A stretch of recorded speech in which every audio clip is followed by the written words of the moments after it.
Good morning, party people. Happy Wednesday. Welcome to SJU. We've got a fun vegetables-packed show for you today. We're talking a lot of business. Disney and Hulu. Are they still friends, frenemies? Is one going to get kicked to the curb by the other? You be the judge. We're going to talk about that. Then we got an update on the Bond streaming deal. The details of what was offered to who between MGM and Apple, and we'll kind of revisit a story from earlier in the week. And then, gosh, we're gonna have to really kick it up a notch after that. If you guys are bored to tears already, after that, Lon's gonna talk about what the largest animal is that he thinks he could take in a fight. That'll be segment 3. Sure. Okay. I've got some thoughts on this. I've got some ideas. So before this is going to be great content for Peacock one day. This is how they're going to finally compete. Yeah, we'll both discuss which large mammals or birds we could take unaided and how many we could win. Yeah, I hope NBCU is paying attention because regular people challenge themselves to take on a different animal, and then we film it, and that's a streaming hit right there. Done. Also, while we still have you, Friday is the Fandom 5 trivia show on Star Wars. And if you know about Star Wars, you can convert that useless knowledge into useful money. So click the link in the description. You have to be 18 and live in North America, unfortunately. But make up for living in these hellholes by answering some Star Wars questions and winning some money.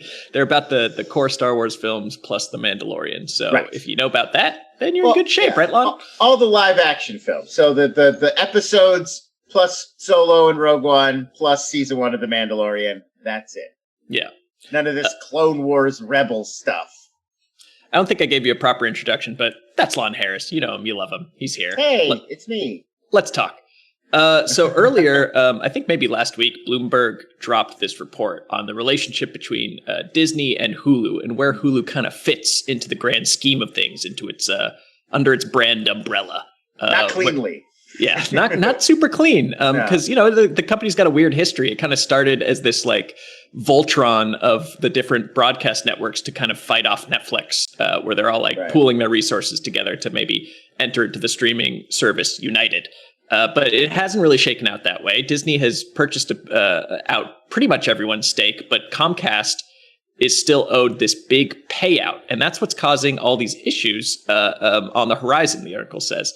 So moving back a little bit, Hulu was talking about going international. They had this big pitch to the board earlier in the year to bring Hulu worldwide, because I guess it's also not in every country, right? But that would mean under Hulu's proposal, the overseas expansion would have cost $4 billion. Coronavirus hits, they don't have as much money to go around, and they have this huge payout owed to Comcast in a few years.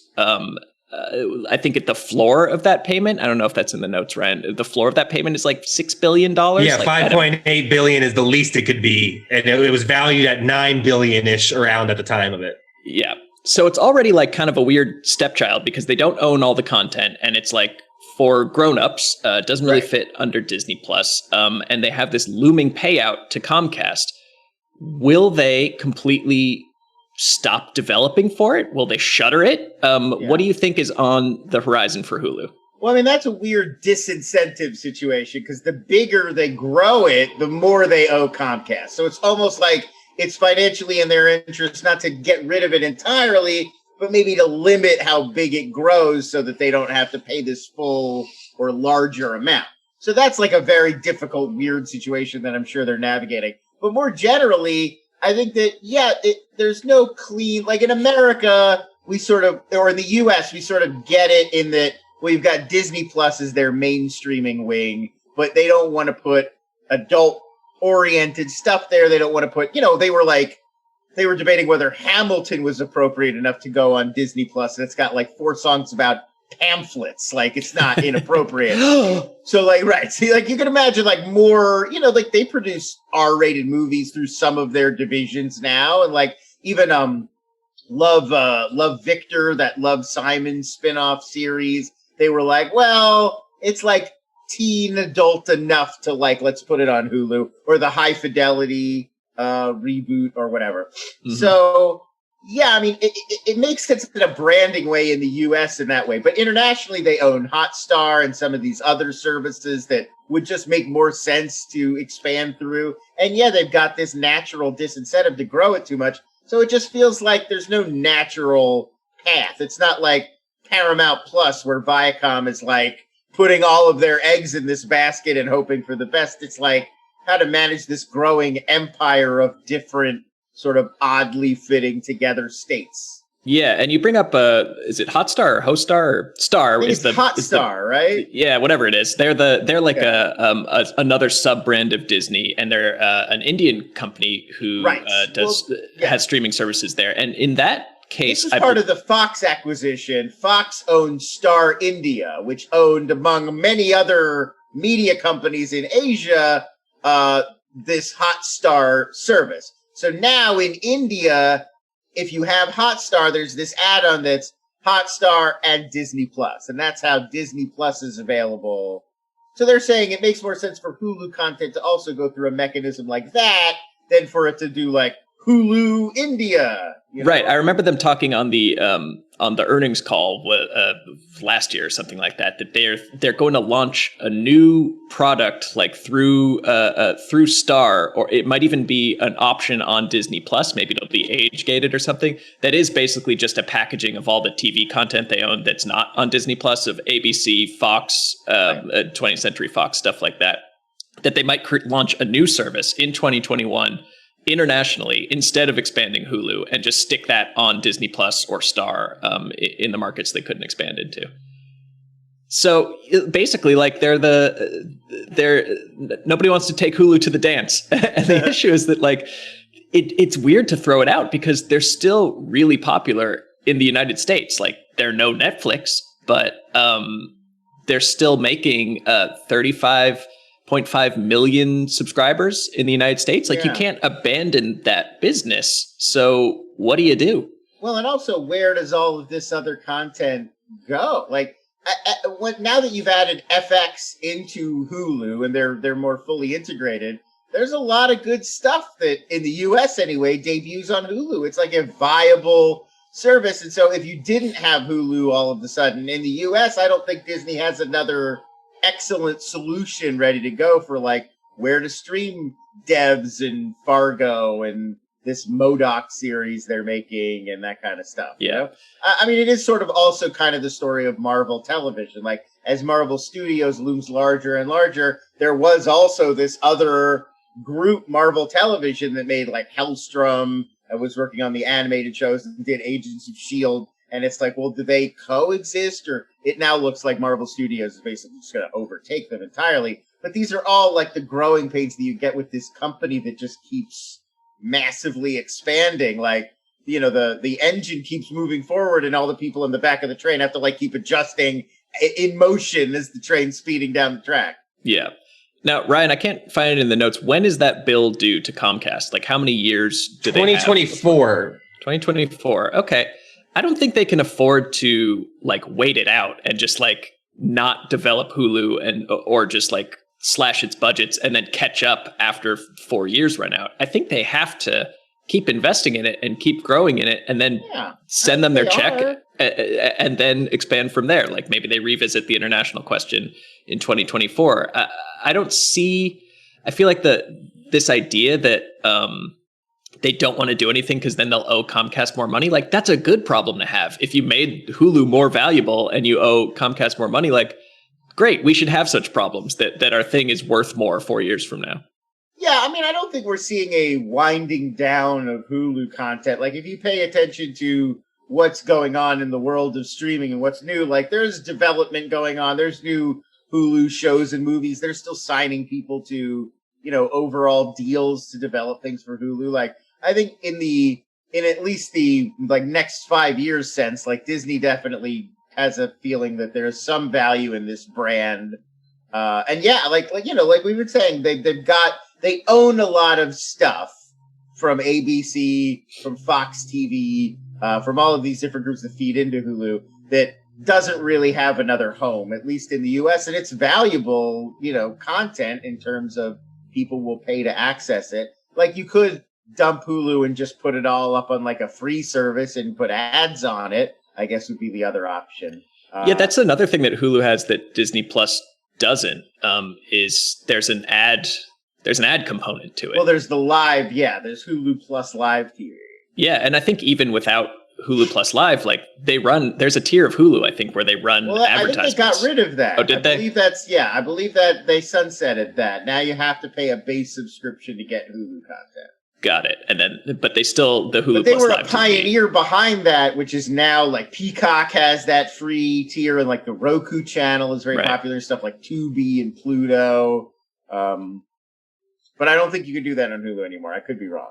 Yeah, I mean, I just think at the end of the day, even while it might not be essential to the next 4 years of their business, like it's too big here for them to abandon it, to pull investments from it, or to kind of shunt it into Disney Plus awkwardly. I think the company's been around like for a long time. It's like it's a pretty big, it's pretty well established. It's a pretty well established brand.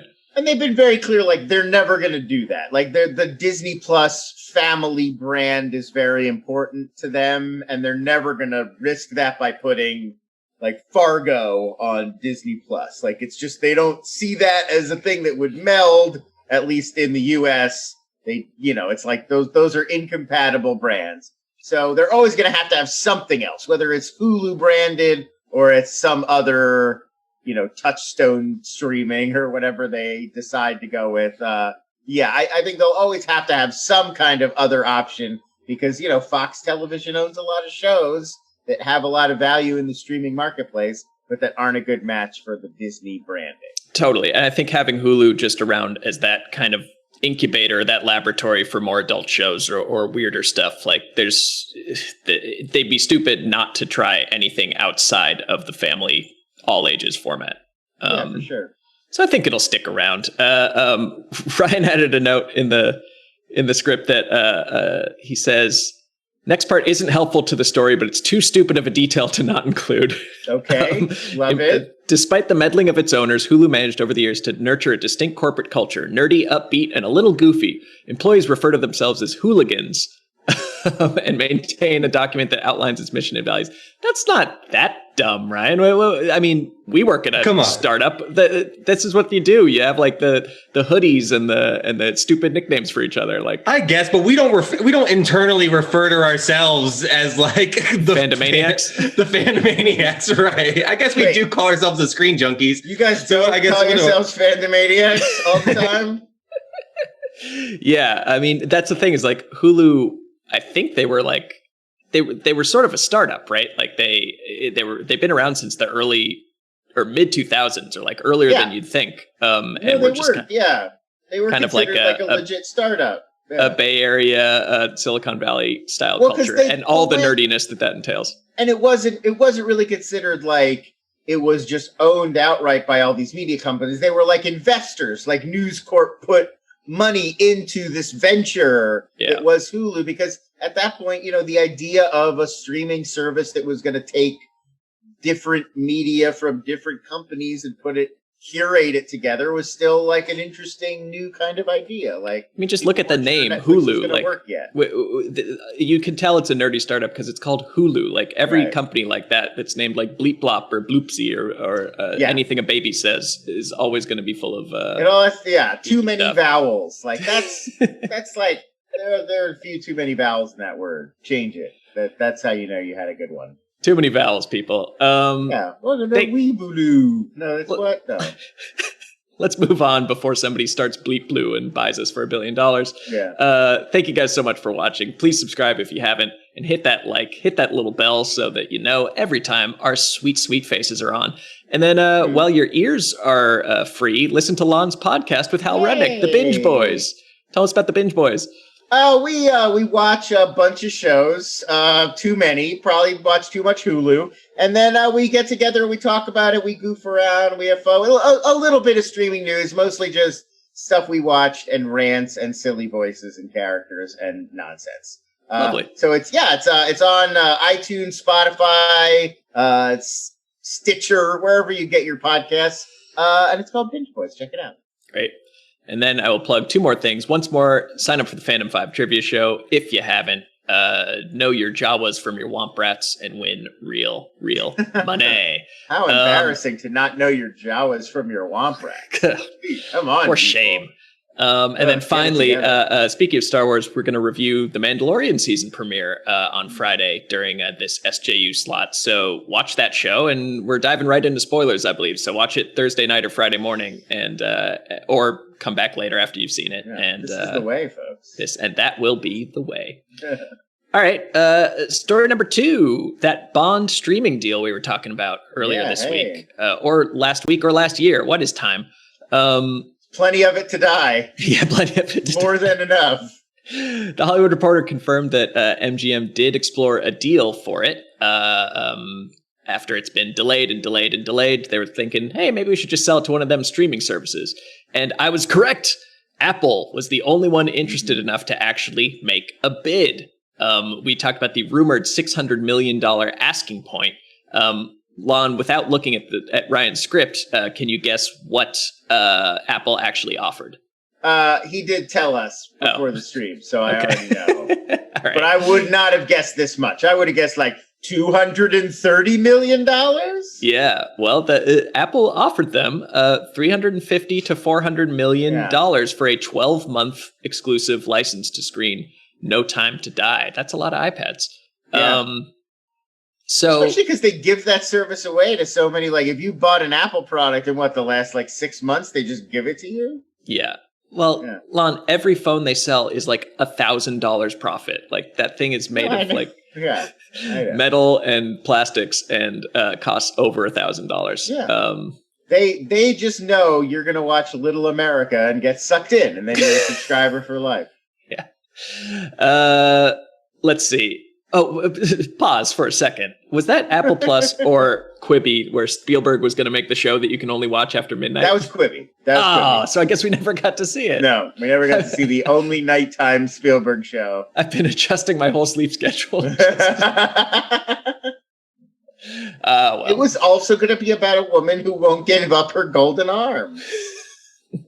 We were going to, I was saying we should do a funeral for Quibi, but we already did one several months ago on SJU. So let's go back and revisit that episode at some point. A wake now for Quibi, a memorial service. We're sitting Shiva for Quibi. All right, so back to this MGM story. Quibi. I mean, Jeffrey Katzenberg was its father, so maybe. Yeah. So the MGM side, they say that the movie cost around $250 million to produce. And this includes the tax incentives from some of the locations. They need to pay licensing fees. Got to pay those Broccoli family members. You know, they need their payout. Yeah. Let's see, their box office bonus deals for Daniel Craig, Rami Malek, Cary Fukunaga. That's $50 million more that they've already sunk into marketing. The movie's been delayed a bunch. So this is quite the boondoggle. And they were basing their numbers off of a global box office of over $1 billion. Okay. What was the last? Listen, some of those movies have done very well. I don't know about $1 billion, but some of those movies have done pretty well internationally. It is the last Craig Bond, probably, almost definitely. Still, that's still very ambitious at that. That was very ambitious.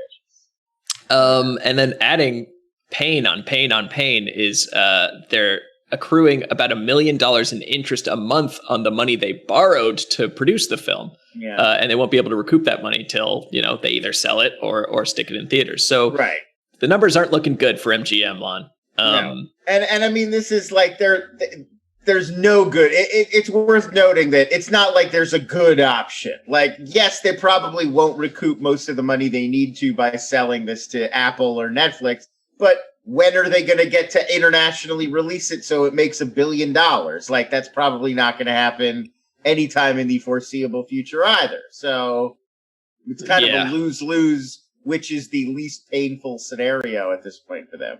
Totally. So a quote from a CEO, Vogel Capital Research, writes, MGM suffering, every major distributor at this point has a pile of unreleased expensive movies, and the pile grows larger by the day. They're sitting there with no return on their investment. Even with low interest rates, the interest costs are piling up. So going the streaming route is not that crazy. You spent the money and you're not getting it back anytime soon.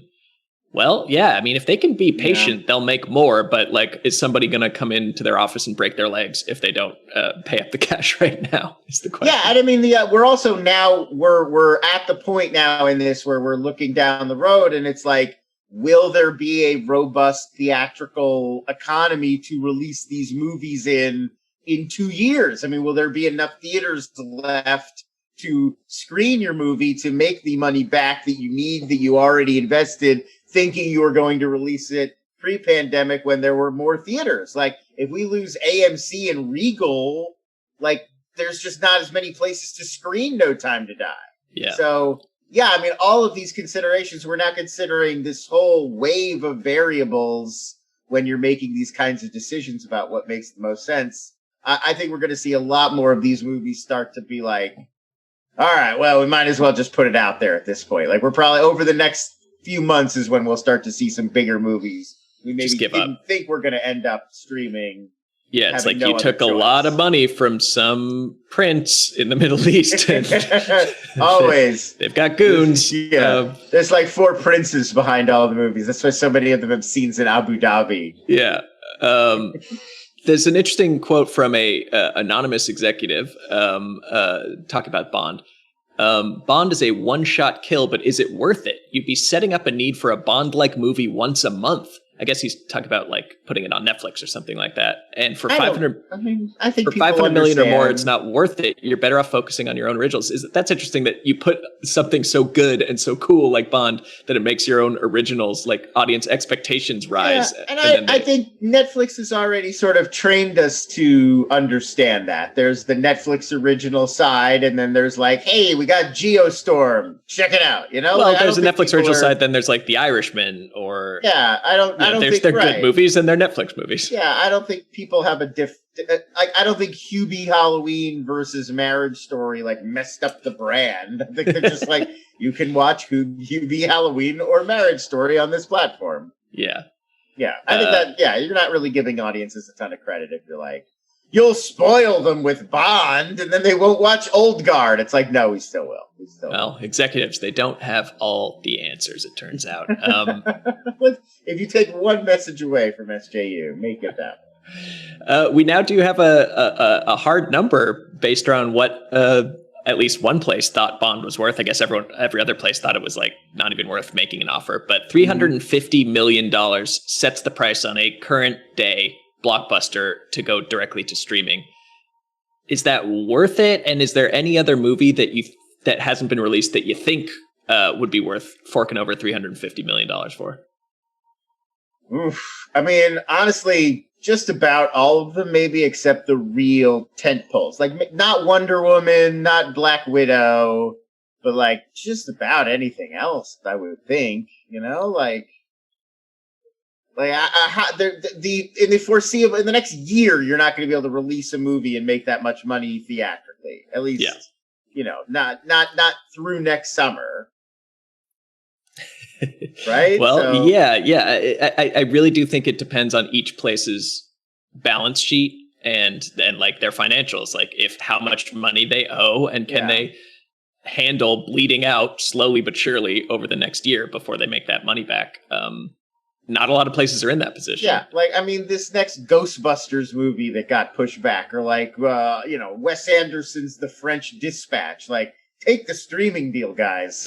Just take it. Just take it right now. Like, what are you waiting for? Yeah. Yeah, and I got to feel like there aren't too many places with cash. Like, Apple's one of them. Apple for sure has money. Why haven't we seen this Chris Rock Saw movie? You're not making $350 million. Yeah. Streaming deal. Amazon's got $1 bazillion, but I think and Netflix does have a lot of money, but it's all debt financing. So I wonder how much more they're willing to pony up. Like, add another $350 million on top of the billions we already owe our creditors. Yeah. So I don't know. It's tough times. I think they should probably take any deal offered to them because I don't think the Bond movie was going to clear $1 billion. I'd be curious what the last one made. Was it Spectre? Look it up. Yeah. Spectre box office. That shouldn't be that hard to find. 800. Spectre was 880. 880 million. Yeah, I don't know. I mean, maybe they would get some if they were like the first movie back. They'd get a nice pop out of that. If more people were willing to go out, or it could fail spectacularly. I mean, Skyfall topped $1 billion. So Spectre was a little step down from that, but Skyfall was like a lot better reviewed and had a much better theme song. I don't know. Yeah. All right. I think there's a chance it would have had a shot, if people liked it. Well, we've milked this cow, I think, well enough. I think that this topic or James Bond as a franchise? Both. I think if you find yourself in possession of a new James Bond movie or the new Ghostbusters, and somebody offers you $350 million for it, to 400, hold out for 400, I think, and then just take the money and leave the country. just buy a private island or like build a man-made private island, surround it with man-eating sharks. It's a risky business. Okay, that's let's briefly discuss what the largest animal is that you think you could take in a fight, because we did promise that to our audience. I mean, the most threatening, not necessarily the largest, but like the most aggressive animal. Speaking of James Bond, I come back to that scene in Skyfall where he's thrown into the pit with the Komodo dragon. I feel like maybe that's a survivable. Like if it's a totally fair fight, because that thing is like, it's a little awkward, it's a little oafish, it's big. But I feel like I could get a few kicks in maybe from the side. Like I don't think I have a good chance against like a crocodile or an alligator because they've got those huge jaws, and I'm just, what am I going to do? But that thing's mouth is kind of small. I feel like I could sort of maneuver around it. Like James Bond is also dealing with thugs, so I'm not comparing myself to James Bond. I'm just saying a one-on-one, me versus a Komodo dragon. I think I got a shot. There. Tricky. I mean, I wonder. I saw like a guy fight a kangaroo to rescue his dog. A kangaroo would murder both of us. It wasn't a huge kangaroo. It was like a Joey. Yeah, it was more of a Joey situation. Okay. And like the kangaroo has his dog in a headlock, and the guy's like, "What do you gotta do?" Like, I've seen this video. Yeah. And he squares up and pops the kangaroo a fresh one. He goes like Queensbury rules style boxing. Yeah. I'm going to say a young, not fully developed kangaroo is probably the largest animal. I have to say, I thought Komodo dragon, I was like, you're aiming too high here, Harris. That's ridiculous. People are going to laugh at you. You'd be murdered. But you went even more. I'm not saying like the buff ones, not the ones that are like, I was like, you picked an animal that is known professionally for boxing. Well, I said the toughest animal you could conceivably take. Yeah, you picked like I want it to be a challenge. Like, yeah, I could punt a chicken like through some goalposts, but like I wanted it to be like an exciting fight. Yeah. All right, well, chat, you be the judge. And what animals would you square off against? Let's get into your questions. For what it's worth, chat definitely does not agree with either of you on your predictions of what you could take. No, I mean most animals above the level of like aggressive duck, I would have a shot at. Like an aggressive duck would scare me. Like I would not try. I would run. I would run. I would throw bread strategically, and then I would not even try. Yeah. John Bainbridge says he'd see Lon v. Angry Goose. He'd be willing to watch Lon. No, I would be afraid. Goose, definitely, I would not think that I could beat in a one-on-one match. Okay, what other questions do you guys have? D.A. Baracus writes, Lon, I'm really curious for your take on this. I'd like Lon and Spencer's analysis of the Tampa Bay manager pulling the starting pitcher from the game when he was pitching so well. Analytics versus old school baseball. Where do you stand? By the way, congratulations to the world champion Los Angeles Dodgers. Which I found out about when fireworks started going off outside. I was like, good. Baseball game. I don't know what we're talking about. Guy was doing well, and then they pulled him out of the game. This sounds like a real outrage to me. Yeah, well, as a 1997, 98 Little League Series, a local Little League co-champion. I'll give you my expert take on this. Look, I'm old school. I think that like you go with the guy who's got the stuff. And I know the numbers might have said that like, he might fall off after inning whatever, or, you have a better chance by going to your bullpen early. But I do think that the playoffs are different. The World Series, when all the lights are on, like that there's human and emotional factors in there. And it's such a relief to the other team when you pull your starting pitcher that they might get some better swings in. I don't care what the numbers say. I'm old school. So there's my uninformed answer, having watched my one and only baseball game of the season last night. So I have a 1,000% win rate when I'm watching the Dodgers win the World Series. So I'm going to go put my baseball takes on ice until next year. As a Tampa resident, may I just say that I stand by my manager, and I think it's okay that he made the right decision. But Tampa overall still sucks. Having watched the movie Moneyball 3/4 of one time, I just think you should always use the numbers. Yeah, well, they're not numbers out there, Lon. They're real people. They're athletes. Well, all right. Anyways, we won't do Sports Junkies. God, no. Jessica Schulman writes, what are the Simpsons and Family Guy doing on Disney Plus? Should it be on Netflix and not Disney Plus, or I guess Hulu? I didn't realize that Family Guy was on Disney Plus too. Yeah, is Family Guy? I don't think Family Guy is. I'm looking up. I don't believe Family Guy is as of now. So let's. Family Guy is on Hulu. Yes. Yeah. So let's say, let's make this question more. Just, do you think the Simpsons work on Disney Plus or belong there? I don't. I think that why aren't they on Hulu? Because that's where I look for them, and it's only the most recent season. And it's like, oh, okay, yeah. Great. I think they feel like it both adds a lot of value to Disney Plus, which it does, I think, and it's right on that line between offensive and not. Like I think it's because it was designed to be on network TV. It was already kind of keeping to the Disney Plus sort of content principles. I think that decision is entirely just value. It's like there's probably a lot of people that are going to want to sign up or keep their Disney Plus subscriptions just to keep watching The Simpsons. Yeah. Yep. Agreed. But it doesn't I think it is on the edge, but I think it falls more towards Hulu content wise. I think, yes, if you were making the decision entirely on a branding perspective, it feels more like a kind of raw Fox TV sort of tone, and you would put that on Hulu. But they probably felt like they needed something more when they launched, like, this is just another huge library of shows. It's like an Office or a Friends or a marquee kind of program. All right, May writes, why do you think a Harry Potter remake, hopefully a series, was not announced yet? Is it a rights issue, or does WB still have hopes in Fantastic Beasts? I mean, clearly they're going all in on these beasts before they revisit Harry Potter, right?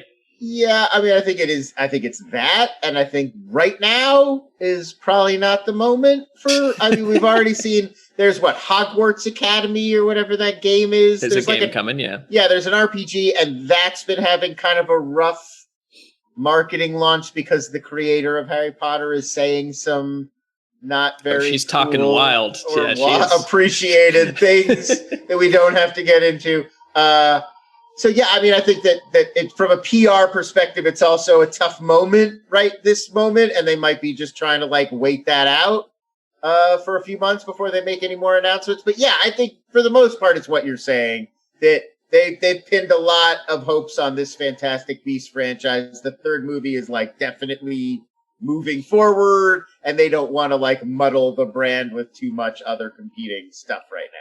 Yeah. And I mean, I think it's too soon, but my timeline's all messed up. I feel like I was, reading Harry Potter yesterday, but I guess that was 20 years ago. So yeah, to me, it feels too soon. I think they've also got a sort of a Star Wars issue right now, which is what do you do next? Do you go back to the comforting core Hogwarts Potter cast, or do you keep, because they kind of took this big leap outside the timeline and much earlier and all new characters, and I'm not sure it's working out great. I mean, I don't necessarily think that's the reason it's not working out great, but I'm wondering what lesson they're going to take from that, and if we're going to see a rush back to, hey, look, it's a sequel to Harry Potter. It's about Harry Potter a few years later. Like, oh, it's about Harry Potter's dad at Hogwarts or whatever. You know. As pitched, it was a 5-movie series, so we're only on 2 of 5. So I think we got 3 being filmed or close to being done filmed, or well into production. Grindelwald's got a lot of crimes. You don't even know. You don't even know about half of them yet, man. So many crimes in Sky. I will mention for the rights part of the question, there is some confusion because there was this whole thing where, like, remember Harry Potter? Harry Potter's a Warner, is made by Warner, so like that would usually lead you to believe that it's an HBO Max thing. It was there for the debut of it, but had that deal where then really it had been bought by Universal and NBC to put up on Peacock. So in some world where they started doing the whole like John Cena gets a Suicide Squad show on HBO Max as they're making Suicide. Maybe there is some convolution on that side of like, what are we doing? Are we planning the spinoff of just, what's the couple in Fantastic Beasts? In a world where they wanted to do that spinoff, you would think have to be an HBO Max thing, but the movies right now aren't on HBO Max. So there is some confusion there. Yeah. That's only the Potter movies though. Those deals, rights deals for the Potter movies are jumping around until 2024. But sure. I believe that Warner's owns any new Wizarding World stuff that they make. So, like, but if you don't have the movies on your platform, maybe you would be reticent to make stuff for it right now. They're going to keep jumping around. Like, I think they're on Peacock now. As of right now, right? Yeah. Right. But yeah, if they wanted to make like a Lily and James Potter prequel series, they could make that and put it on HBO Max if they wanted to. Well, there you go. You know where to get your pot if you need it. Peacock. Dia Baracus with the update. FYI, between 1974 and 2012, there were 24 Komodo dragon attacks on humans with 5 fatalities. No. It's a pretty high kill rate. Yeah, no, I would be number 6. I don't think there's any. I don't think there's any argument there. I mean, look, James Bond was fighting off a couple of thugs, but he still struggled a little bit. What am I? 008? Ridiculous. I think you could get you could get with your lateral movement could get behind it. That's what I was thinking. Right, like as a bipedal mammal, I could I got a little bit of leverage. I got a little edge there. You get behind it, you go for the neck. I feel like maybe you've got a shot. But yeah, no, it's a big friggin' scary monster looking thing. Like it's like an Earth kaiju. I probably don't have much of a shot here. All right, final question by May Kabir. What is Netflix's brand? Do you work for Netflix? Do you need us to do your marketing job for you? It's like Kevin Spacey's ring hitting the desk, right? Isn't it? Yeah. What is its brand? I think it's all things to all people, and everyone's Netflix is different from everybody else's. They want to be able to use their algorithm to send you, like Facebook, into just your own little trough of content where you never have to see anything you don't like because they have everything. Yeah. I have to admit, I was cynical that they were going to be able to do this because it was pretty obvious that Netflix was going for there's a lot of streaming services out there, but we're the core one. We're like the essential one everybody needs to have because it's got stuff that everybody wants to see. And then you'll a la carte pick your other services. And I was like, are they going to be able to outdo these huge legacy media companies at assembling that kind of a collection? And so far, the answer is yes. Yeah, they're going to be able to spend enough money on enough content from enough big creators and enough big franchises that it's like, yeah, I don't know anybody who even considers getting rid of Netflix because there's enough essential stuff that we all want to watch. It's only on Netflix. I literally last night wrapped Bly Manor because I liked Hill House and that's the kind of stuff that it's just on Netflix. And there's a lot of people that don't care about that, but they can't live without they need to see Nailed It or the new season of The Crown or these Shonda Rhimes shows that are coming up like Bridgerton or whatever, or Dolly Parton's Christmas in the Square that the trailer just got released, or all the sci-fi stuff or all the anime stuff.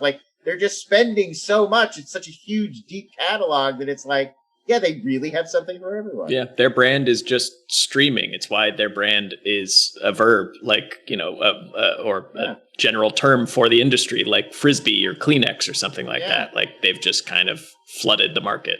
They just sat on we're the company that sends you movies and stuff to watch at home, and they have owned that brand for my entire adult life at this point.